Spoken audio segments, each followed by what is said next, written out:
Camera, Rolling. action.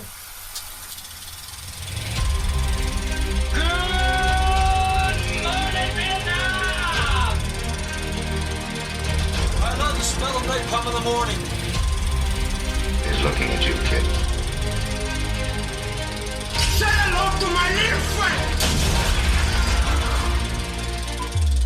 Hi, this is Joe, and this is the Filmjoe podcast, where film talk happens. 1, 2, 3, 4!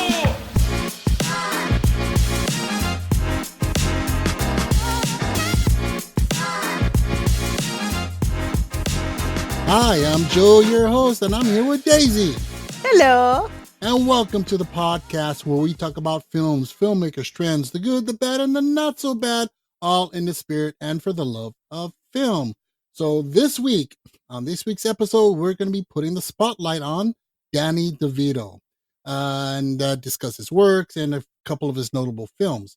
So before we continue, remember, we're not professional film critics here. We don't claim to be. We're just fans who love to talk about movies, right? That's right.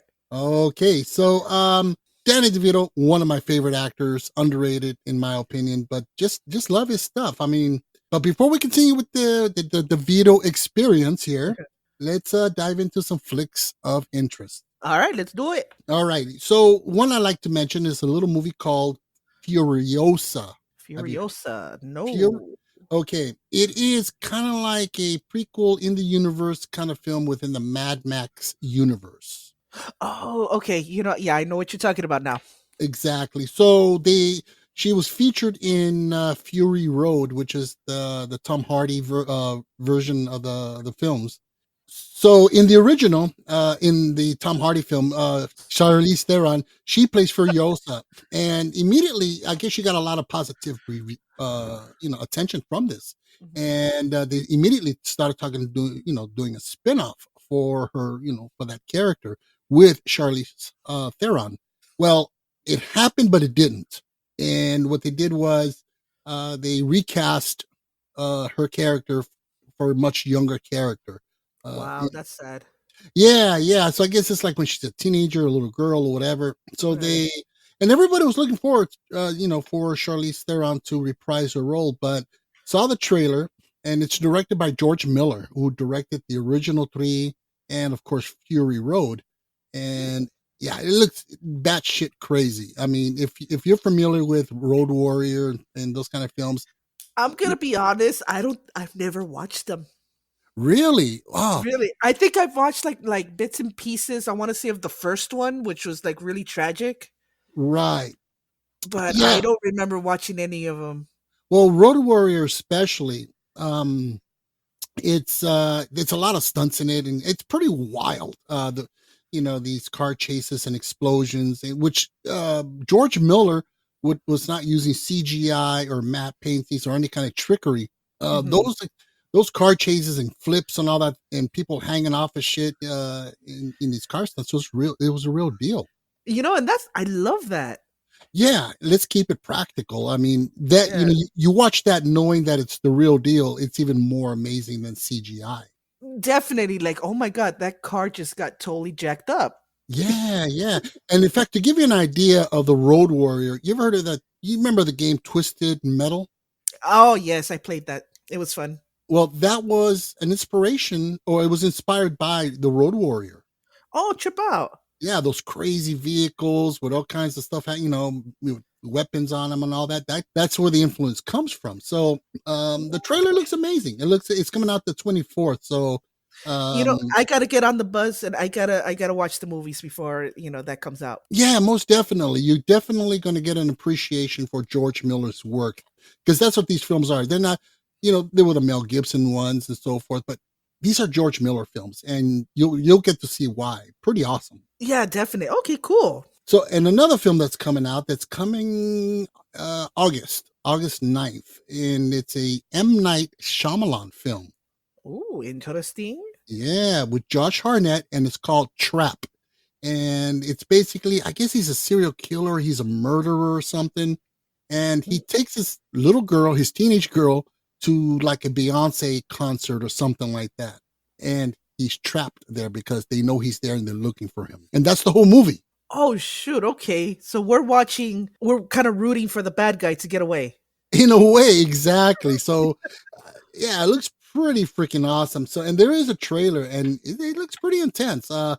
Night Shyamalan, hit and miss. Yeah, definitely. Yeah. I mean, what I like is that there's always that twist at the end. Right. But does the twist work? I mean, it worked Yeah.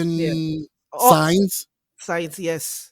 and well, there wasn't much of a twist in Signs, but The Sixth Sense had a major twist. Oh my god, what a freaking twist though. I freaking love that movie. Oh, it blew me away. It really was amazing. So, and I think he was always just trying to top himself and give you more, like a movie called The Village. I want to say I did see The Village. Was that the one where, spoiler alert, where he ends up walking out of the village and into the real world? Yeah, because it's like through that whole movie, you're supposed to be thinking, oh, this is like a Quaker town back in the 1700s or something. Yes. And they can't go beyond the forest because there's creatures out there. And what it was the real world, like modern day. And I was pissed when I saw that movie. I mean, there's movies that you see, you go, oh, that sucked. Or no. And then there's ones you watch, you go, oh, no, I'm pissed off. They blew. Yes. They just wasted 2 hours of your freaking life. Yeah. That you'll never get back. Exactly. Whereas with, what was it? You said The Others? Oh, that had never been done. Yeah, that was amazing. The Others is another one with a major twist that we're not going to give away if you haven't seen it. We did a podcast episode some time ago covering that film, but if you haven't heard that, you haven't seen the film, check it out. It'll blow you away. Yes. All right. Now, the final film that I'm excited to see is Gladiator 2. Ooh. Yeah. I did see that movie. That was a good movie. Yeah, Ridley Scott directed it, and he's coming back to direct this one. The woman that he's involved with in the Roman Empire, or whatever, that he falls in love with, she comes back, and she's pregnant, and she has a kid, and that kid grows up, and he's the new gladiator. Oh, nice. Yeah, and I believe Pedro Pascal is in it. Woo! Yeah. And Denzel Washington. Oh, okay, cool.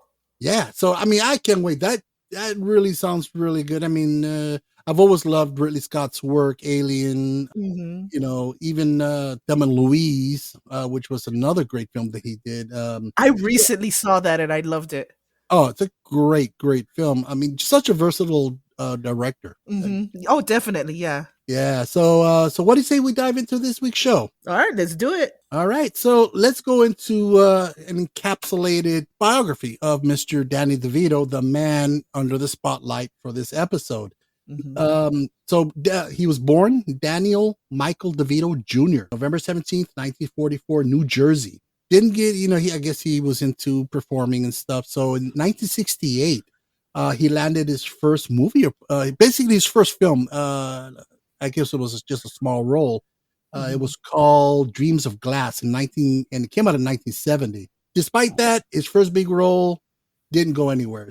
And so from that point forward, he was kind of discouraged with the film industry because, I mean, I guess he's not an easy actor to cast if you've never seen him before. Exactly. And so he did some off-Broadway from starting in like 1969 and, dabbled in acting in that facility. And it wasn't until 1975 that he was approached by director Milos Forman and Michael Douglas to appear in the film version of One Flew Over the Cuckoo's Nest with Jack Nicholson. Oh, right. That's right. Yeah. And he was, he had a small part in that and he was amazing. He was great. Yeah, he definitely did shine. Yeah, yeah. And even though the film was both critically and financially a hit, considered one of the greatest movies of all time, it really didn't do much for his career. I mean, if anything, it launched Jack Nicholson's career even further, but not his.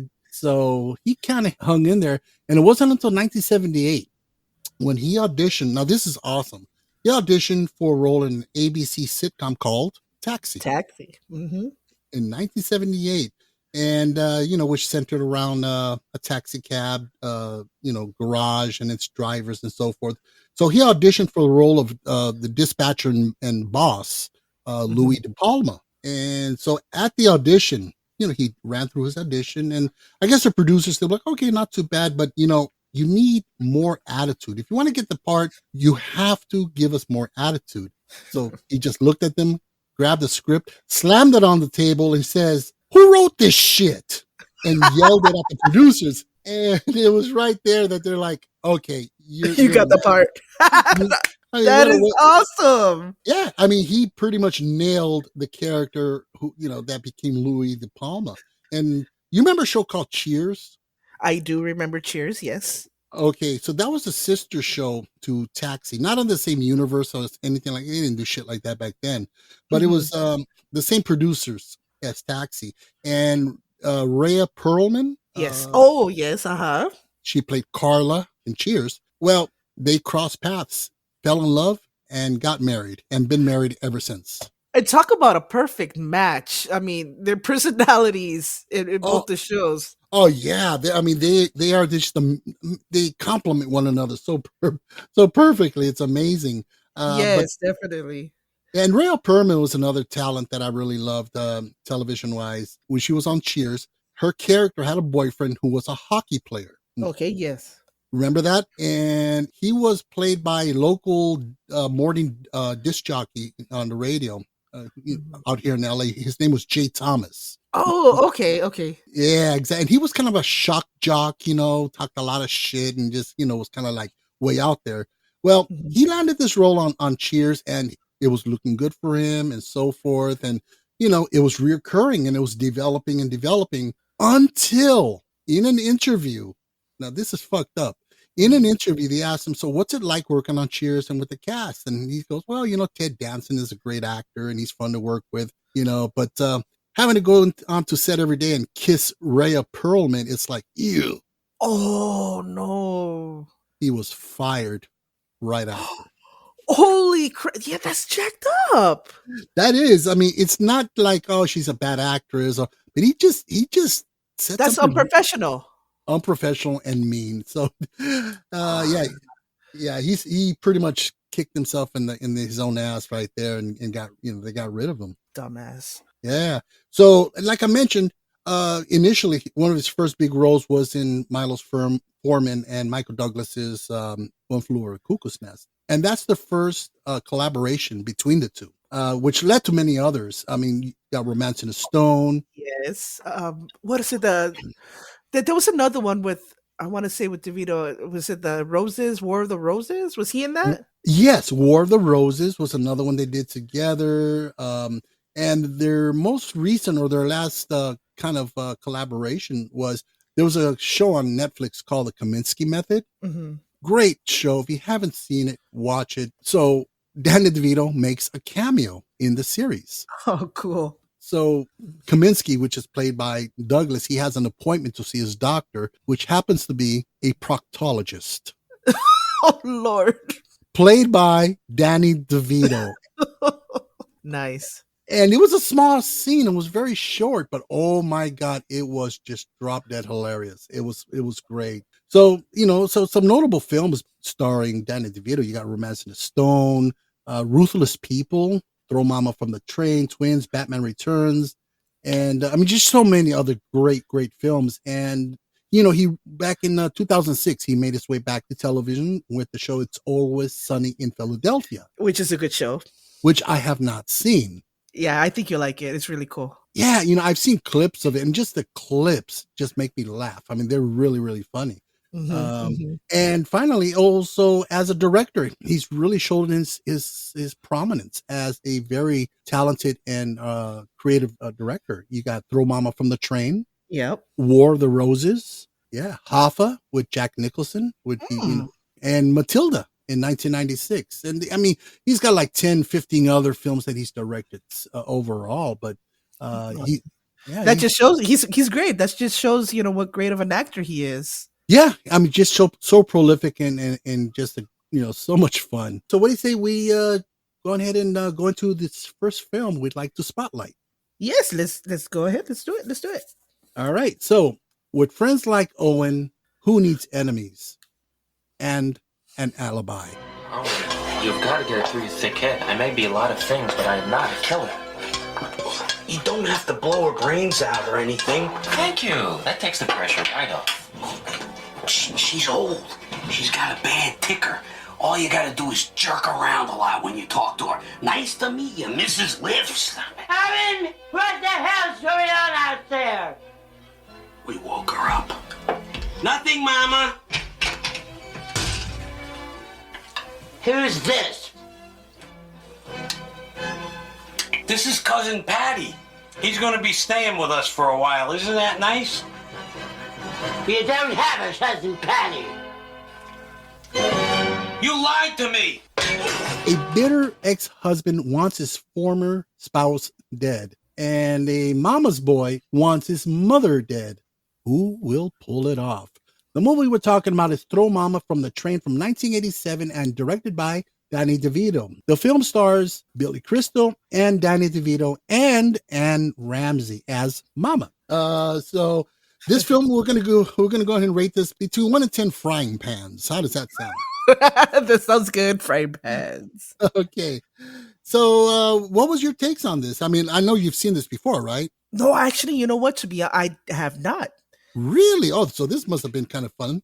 It was really fun. You have Mama's boy still living with his mom, and good Lord, his mom is just a mess. She is just, oh my God, she's a bitch. Yeah. I mean, that's what I loved about the film, right? Is that, I mean, it sets the film noir mood right off the bat with its creepy music, camera angles, movements of the camera. And you're watching, this is film noir. This is a murder film. But it's a comedy at the same time. Yeah, you have this very timid, mama's boy named Owen, played by Danny DeVito, who's, so, like caring about his mom. Yes, mama. Yes, mama. He does everything for mama, clips her toenails, fixes her food and everything. And she's just so mean. Yeah. And how does he suppress it? Well, he fantasizes about murdering her. The scene with the scissors where. Lord. Yeah. This is one scene where he fantasizes that he's going to kill her using scissors and he sticks it in her ear and it comes out the other end. And oh, geez, it was shocking, but hilarious. I know. She's just standing there just screaming. Oh, man. Really? And, he also fantasizes about poisoning her with rat poison and, same thing. Yes. He put some kind of, I think it was insect poison and puts it inside her Coke inside a nice, pretty little teacup. Yeah. Yeah. I mean, very dark shit. I mean, it gets very dark very quick. But that's what I love about it. It's a clever script. For example, because the whole thing is that this movie is directly inspired by a Hitchcock film from 1951 called Strangers on a Train. Right. And it's two strangers that meet on a train and they each have somebody that they hate and they want dead. And they make an agreement. Crisscross.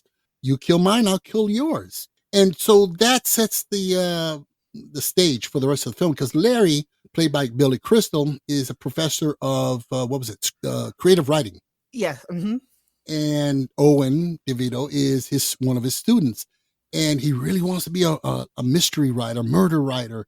And so one night they actually start talking and he starts breaking down what, a good murder would be in a novel, which is, you eliminate the motive and that gets the eyes off of the primary suspect. And that's hilarious because Owen takes that as, oh, wink, wink. You kill my ma, I'll kill your wife. Well, he sends them to the movies to go watch that Hitchcock film. Yeah. And also to set it up even further, Billy Crystal is a creative writing teacher who basically is a failed writer per se, and his only novel that he could have had success with, his ex-wife basically stole it and took credit for it and becomes famous.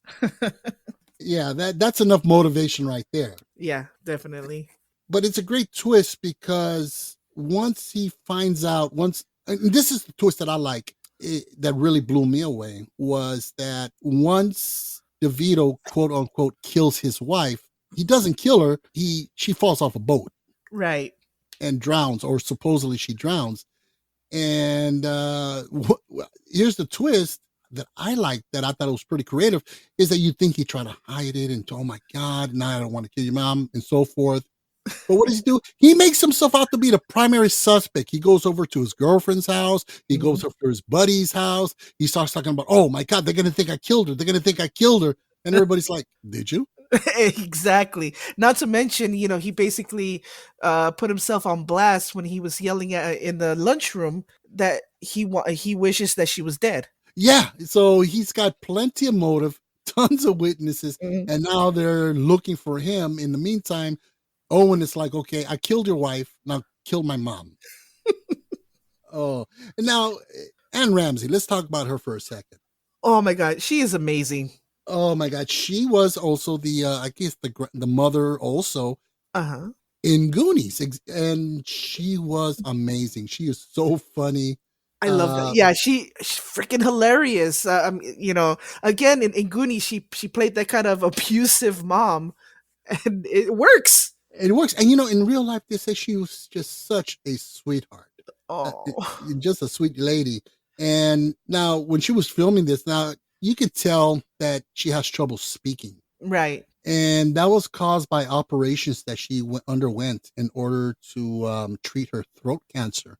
Oh, I didn't know that. Yeah. So during the filming, she was still undergoing additional oral surgery. And that, just put her in so much more pain.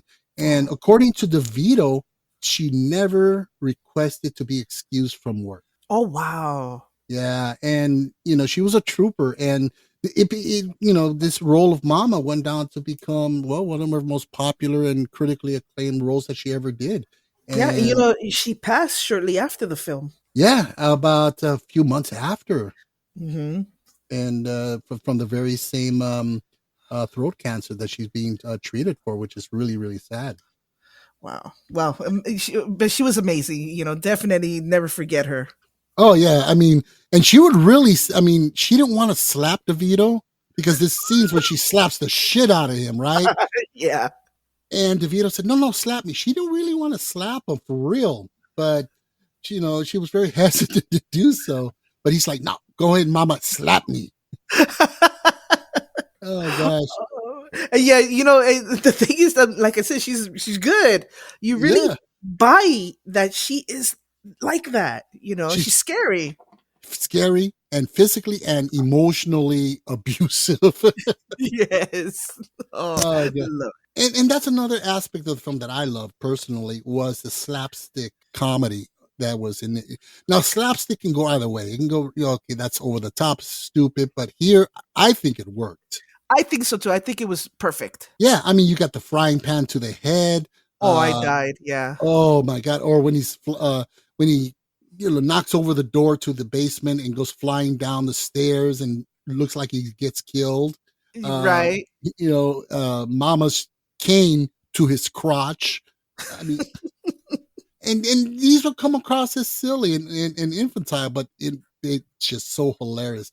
I guess you can attribute that to Billy Crystal's performance and Ramsey's, Danny DeVito's, just a great trio. Good chemistry, definitely. Yeah, definitely. Now, did you know, because they filmed it all over LA, actually, which is something we don't get nowadays. Yeah, sadly. I did recognize one of the tunnels. That was the Griffith Park, Griffith. Yeah, in Griffith Park. That's where we have the observatory. Yes. And it was that same tunnel that's featured that we see in Back to the Future. Oh. And Who Framed Roger Rabbit. Damn. Yeah, they used the hell out of that freaking tunnel. Oh, yeah. It's so iconic. Now, here's a little Easter egg within the film. When Danny DeVito, or Owen, he travels to Hawaii, remember? Right. And to kill Larry's wife, he gets dropped off in a taxi. Okay. And it says on there, Sunset Cab, which is from Taxi, 1978. Oh, how cool is that? Yeah. But again, we talk about the cast. To me, I've always loved Billy Crystal. Everything from this to City Slickers. He was great in that. When Harry Princess Bride. Princess Bride. That's right. What was his line in that? That's storming the castle. That's it. Yeah. Now, he wasn't the first choice before this. Oh, okay. Bill Murray, Oh, shoot. Okay. Robin Williams, and Hmm. Tom Hanks. I think Robin Williams would have been too over the top for this one. As Yeah. much as I love him, Mhm. he just has way too much energy. He's like a bolt. He was like a bolt of lightning. Um, Bill Murray, maybe. Maybe. He's a little too goofy. I don't know if he fits the part. Because what I love about the character is that he's like this neurotic, manic depressant. He's just tired of bullshit. He's just tired of it all.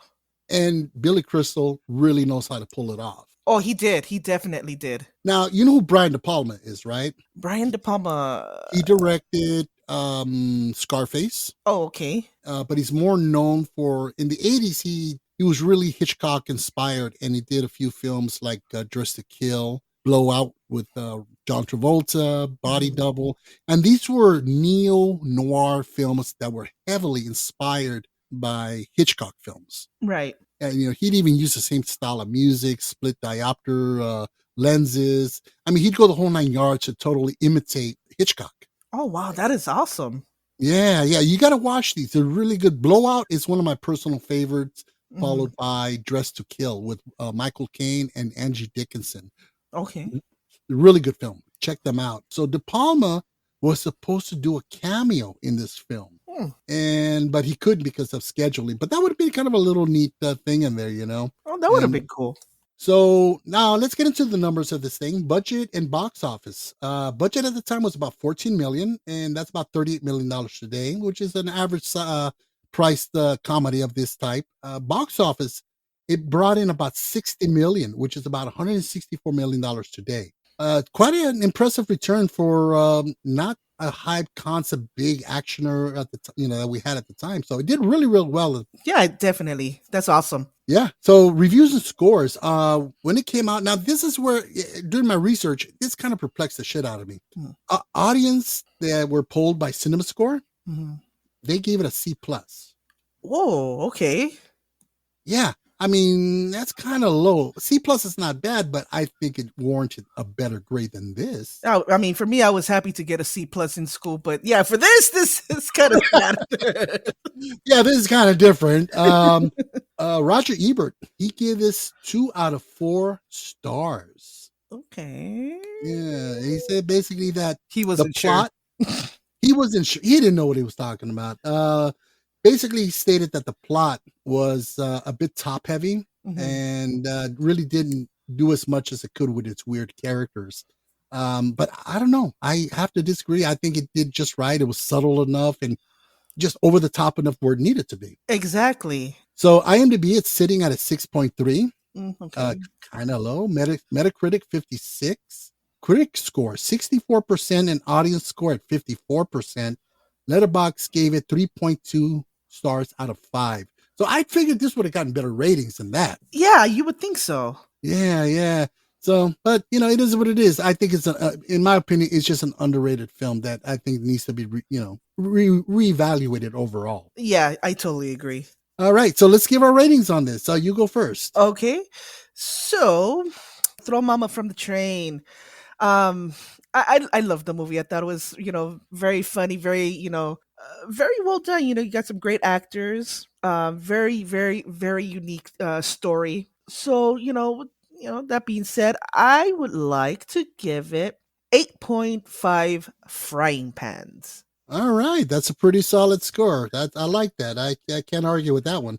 I thought it was dark and funny and super clever.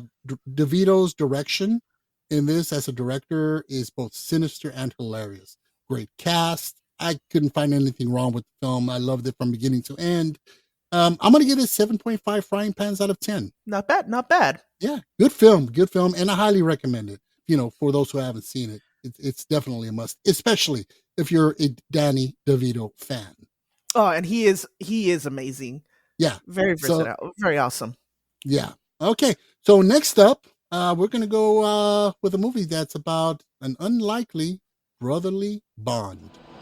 See, Vincent, you're the missing part of my life. And I'm the missing part of your life. And when we find Momma, we can fill the missing part of hers. won't be alone anymore. We can be a family.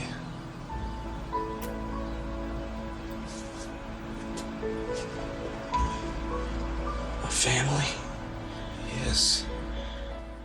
A physically perfect but innocent man goes in search for his long-lost twin brother, who is short, a womanizer, and a small-time crook. The film we're talking about is Twins from 1988, directed by Ivan Reitman, and it stars Arnold Schwarzenegger, Danny DeVito, and Kelly Preston.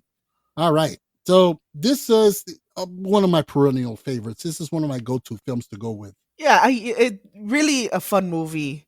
You have your, big old buff guy looking for his long lost twin brother that happens to be Danny DeVito. It's a great concept. I mean, it's one of those that you write it down, you say who's going to be in it, and you're like, oh, we can't lose.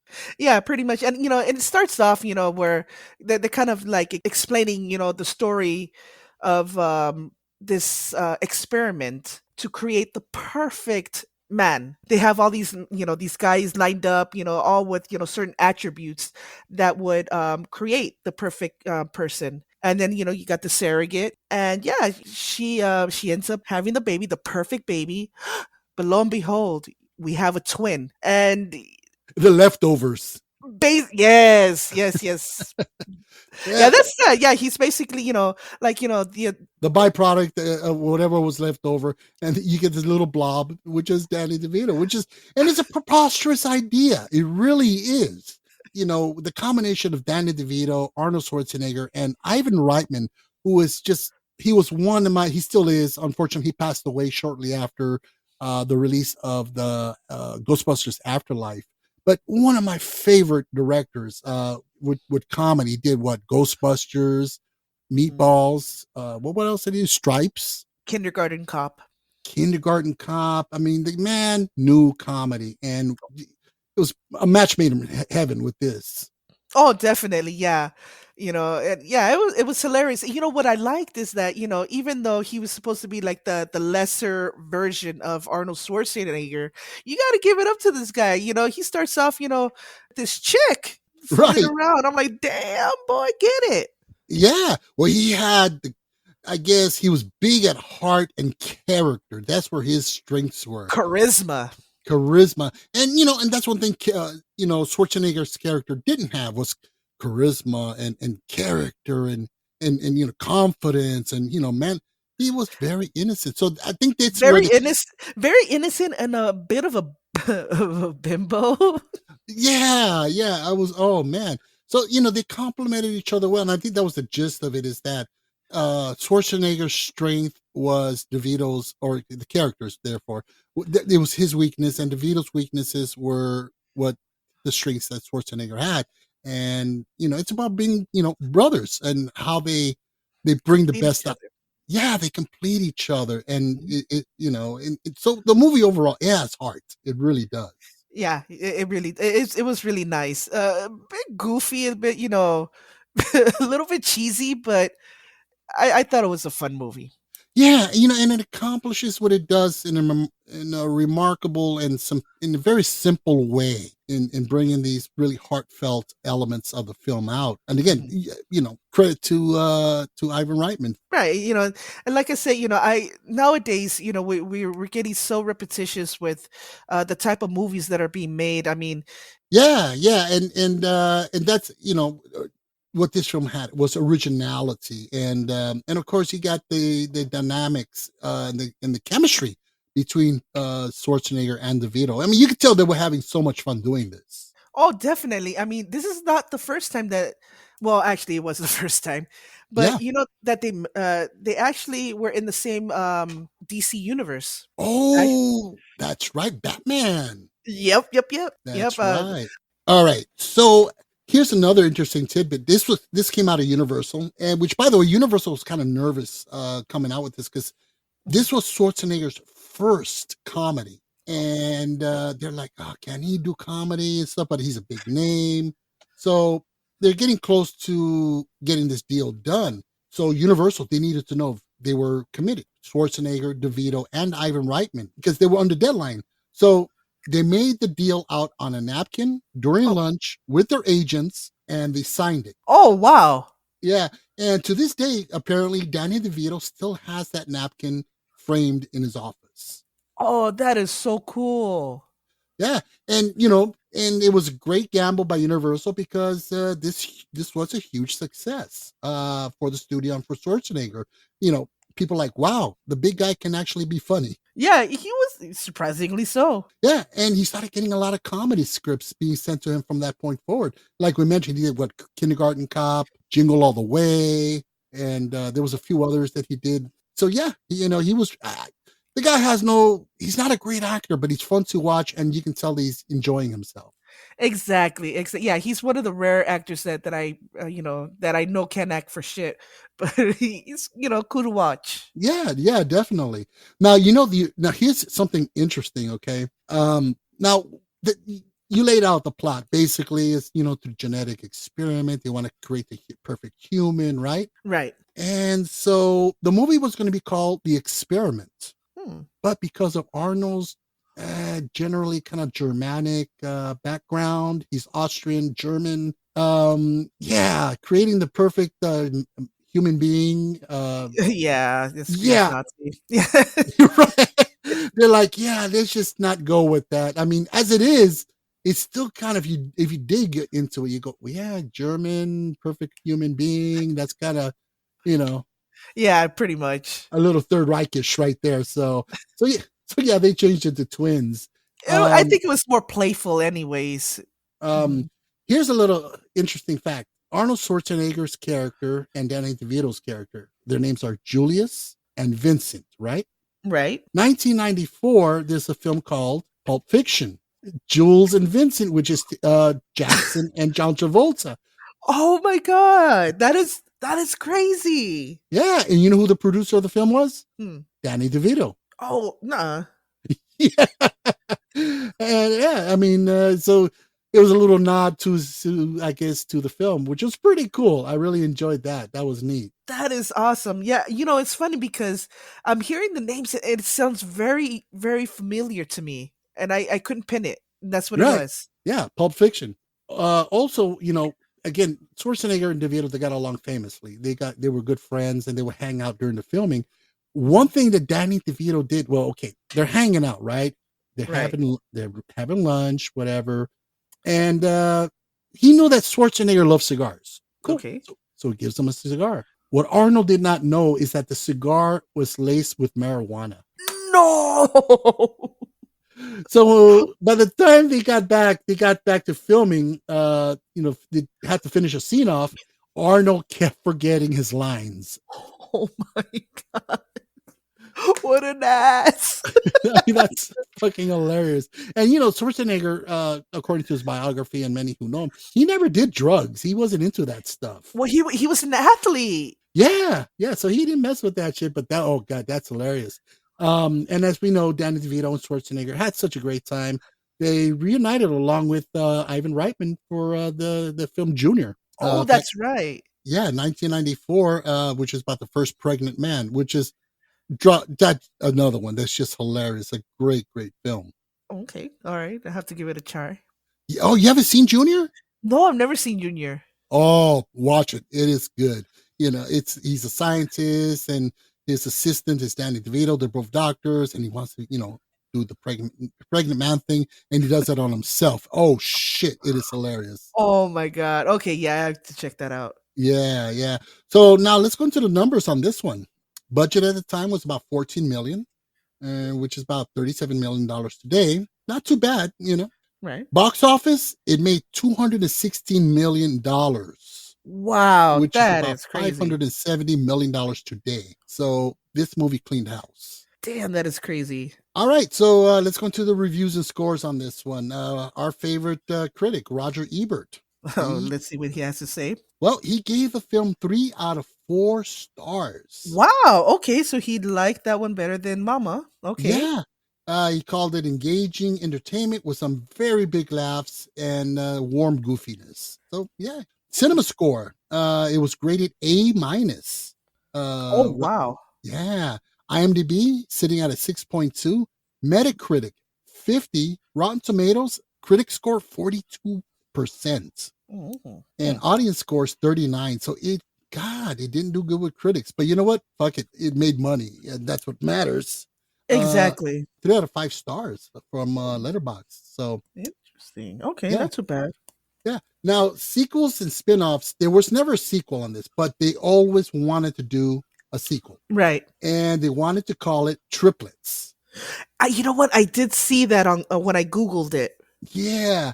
And it was going to be Danny DeVito, Arnold Schwarzenegger, and Eddie Murphy. Oh God. Okay, you know what?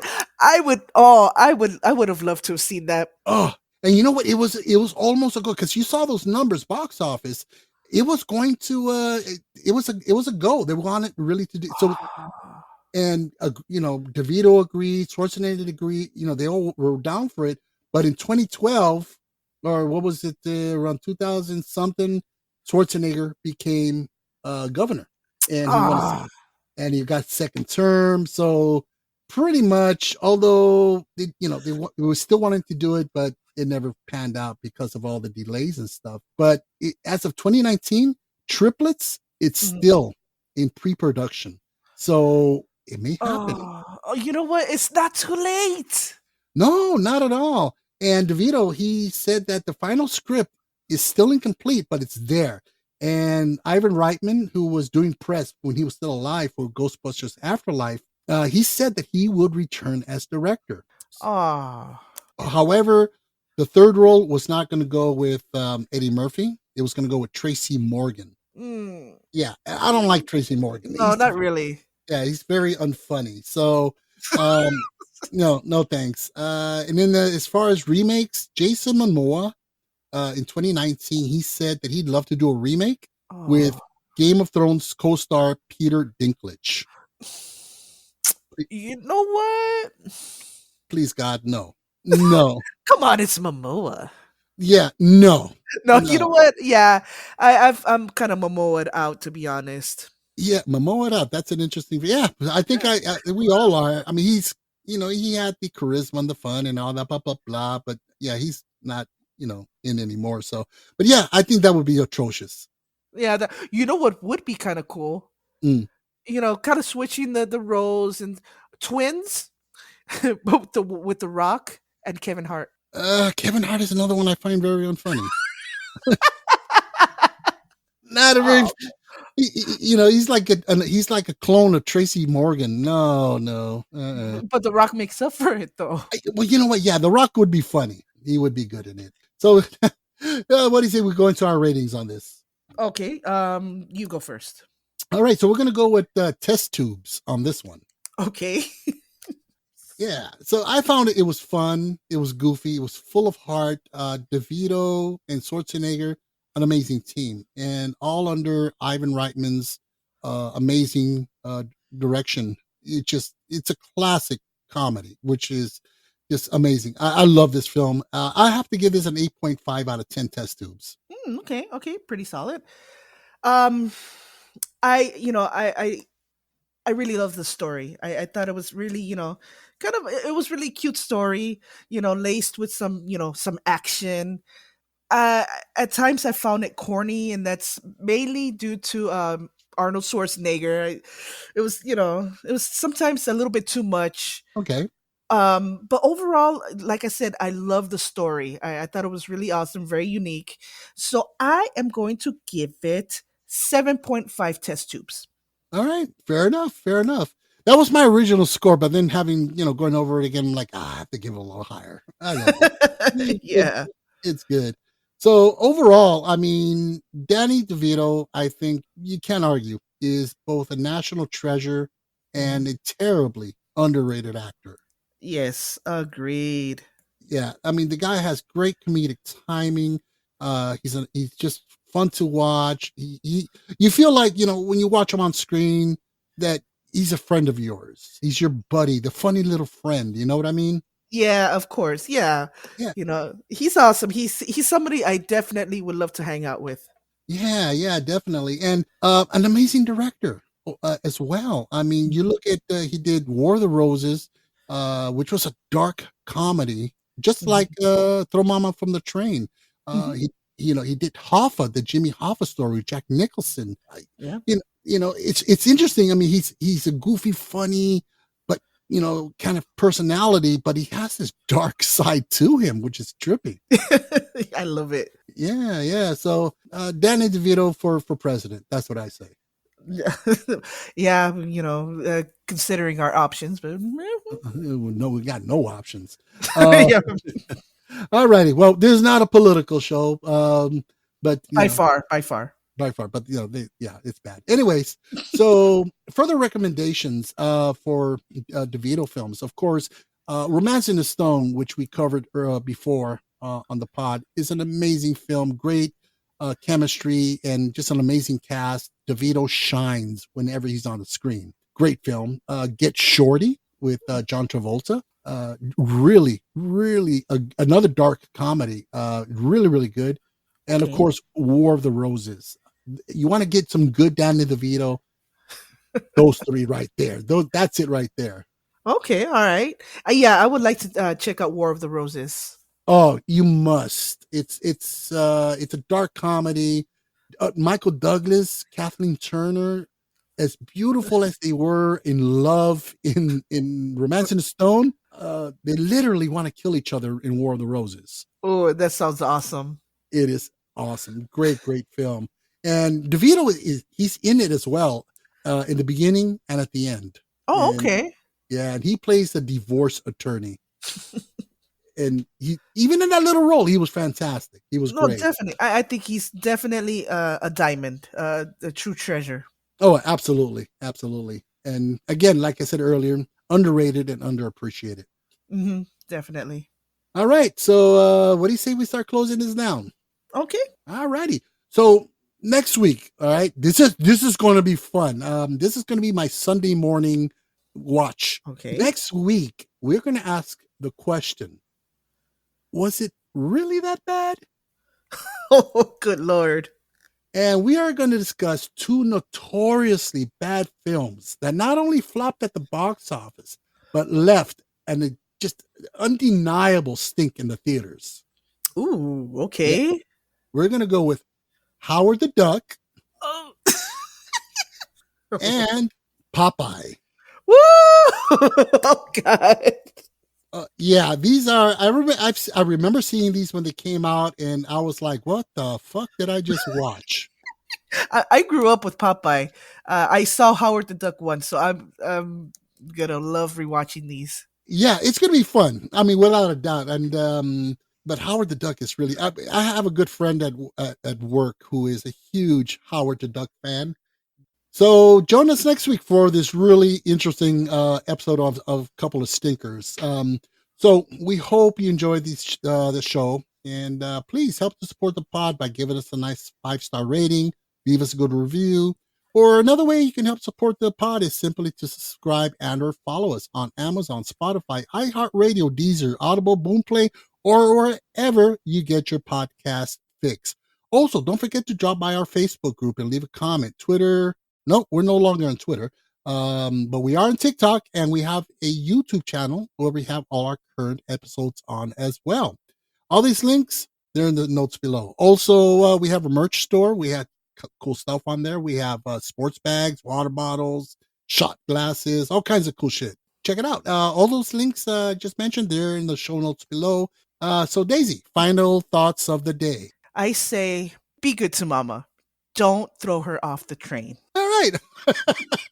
I like that. That's a good thought of the day. All right. And with that being said, I'm Joe. I'm Daisy. And this is the Filmjoe podcast, where film talk happens.